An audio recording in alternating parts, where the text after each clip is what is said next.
Najprv pokuta za stovky eur pre predavača langošov, lebo mu na bločku chýbal mekčeň a bohužiaľ medzi tým predavač aj zomrel.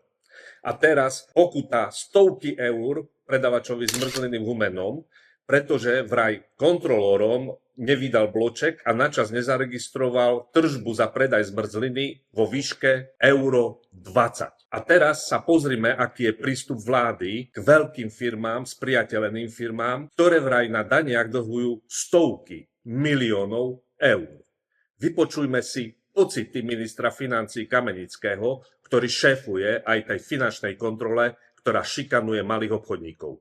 Minister Kamenický, máte slovo. Stále je tam podĺžnosť, ja stále cítim, že Slovnaft nám dlží nejaké peniaze, ktoré nám nevyplatil. A to sú stovky miliónov. Takže v prípade malých, bezbranných podnikateľov, živnostníkov a predajcov okamžite vyrubujeme niekoľko 100-eurové pokuty aj za malé pochybenia a vôbec je otázne, či k ním došlo. Ale v prípade veľkých, spriaznených firiem, ktoré by mali údajne na daniach dlhovať až stovky miliónov eur, má minister financií len pocit. Toto je politika Fico vlády v praxi. Šikana a zdieranie malých a bezbranných a veľká ústretovosť voči tým svojim.